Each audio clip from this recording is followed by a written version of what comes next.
మన ప్రభువును రక్షకుడైనటువంటి యేసుక్రీస్తు వారి పరిశుద్ధ నామంలో కూడి వచ్చిన నా పిల్లలందరికీ నా హృదయపూర్వక వందనాలు తెలియజేస్తానండి. 2వ తారీఖు అయిపోయింది. ఇప్పుడు మళ్ళీ 3వ తారీఖు 3/9/2025 బట్టి దేవుని సూచిస్తున్నాను. ఈరోజు బతకటం ఆయన కృప. నాకు ఇచ్చిన తలంపు ఏంటంటే, ఈ రోజుకి ఆదాము అవ్వల్ని ఒక చల్లపూట రోజు వచ్చి వాళ్ళతో మాట్లాడుతూ ఆడుకుంటూ సంతోషంగా పిల్లలతో ఆడినట్టుగా ఆడుకునేవాడు. యవనస్తులు ఇద్దరు ఆదాము అవ్వలు. అప్పుడు ఒకరోజు వచ్చాడు, వచ్చి ఆదాము కనపట్లా.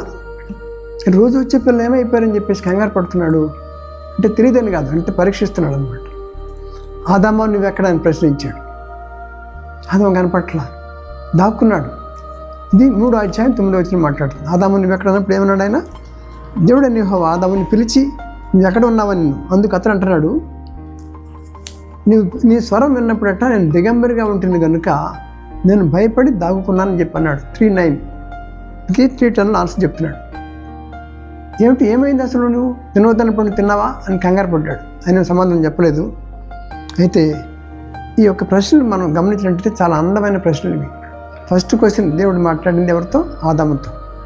3:9 రిఫరెన్స్ గుర్తుపెట్టగానే మీరు ఏం గుర్తుపెట్టాలంటే, బైబిల్లో పాత నిబంధన పుస్తకాలు మొత్తం 39 పుస్తకాలండి. అది గుర్తు రావాలి.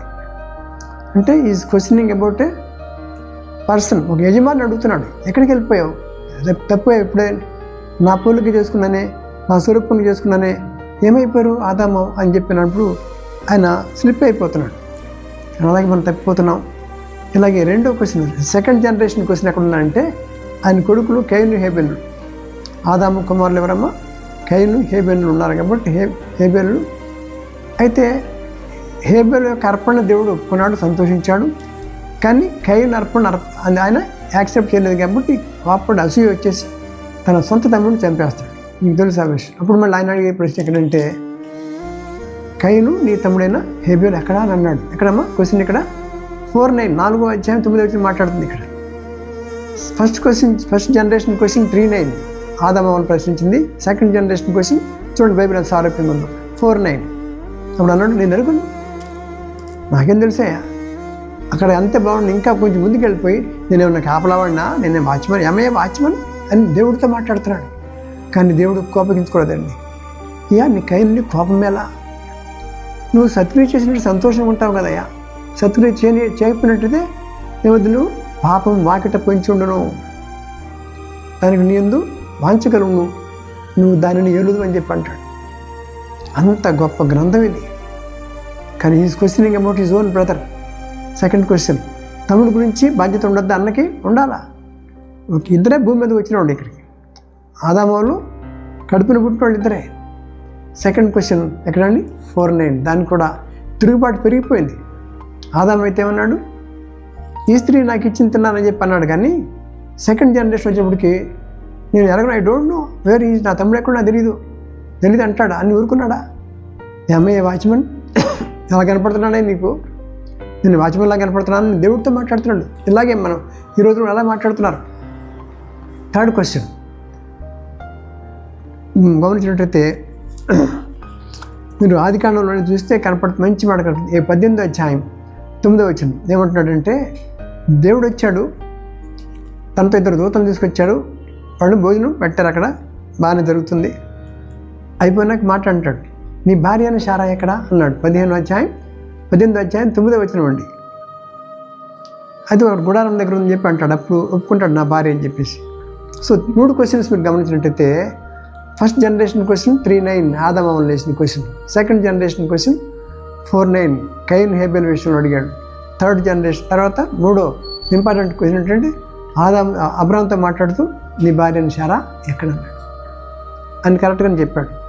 కాబట్టి ఎందుకు నేను ప్రశ్నలు వేస్తానంటే, కుటుంబాల్లో ఉన్నటువంటి మనం ప్రతి వ్యక్తిని దేవుడు అడుగుతాడు, నీ భార్య ఎక్కడా, నీ కొడుకు ఎక్కడా, నీ తమ్ముడు ఎక్కడా. ఇప్పుడు మనల్ని ప్రశ్నిస్తున్నాడు, జీవరత్న నువ్వు ఎక్కడున్నావు, లేకపోతే పౌలు ఎక్కడున్నావు అన్నప్పుడు మనం ఆన్సర్ రెడీగా ఉండాలి. అయ్యా నీ సన్నిధిలో ఉన్నాను, లేదంటే నేను మార్కెట్లో ఉన్నాను, పలానా చోట ఉన్నాను అని అంటే మనం ఒప్పిస్తున్నాడు. ఎక్కడున్నా సరే మనం దేవుణ్ణి కలిగి ఉండాలి, దేవుని వాక్యం మన హృదయంలో నిలిచి ఉండాలి, దేవునితో సహవాసం చేయాలని ఆయన కోరుకుంటున్నాడు.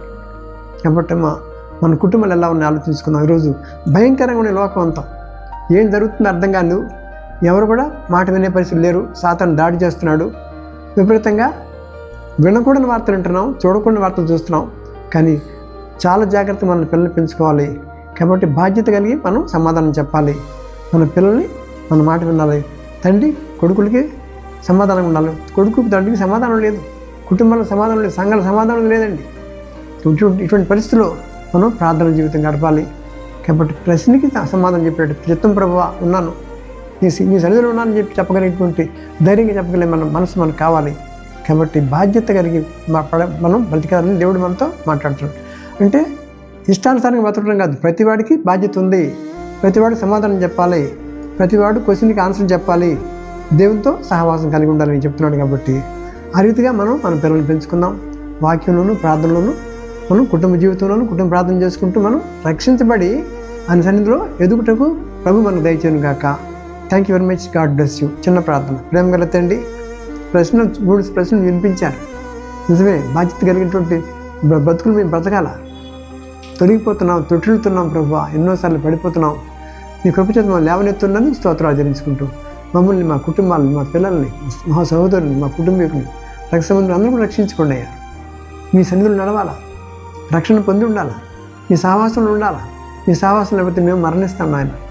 కనుక ప్రభు మమ్మల్ని చేపట్టి మనం నడిపిస్తున్నామని మమ్మల్ని అందరినీ ప్రభు నీ బిడ్డలుగా మార్చుకొని నీ యొక్క ఎత్తబడే సంఘంలో ఉండేటి కృప అనుగ్రహించమని యేసుక్రీస్తు వారి పరిశుద్ధ నామంలో నిన్ను స్తుతించి ప్రార్థించి బహువినయంగా నిన్ను అడిగి వేడుకుంటున్నాం తండ్రి. Amen, amen. Thank you very much. God bless you.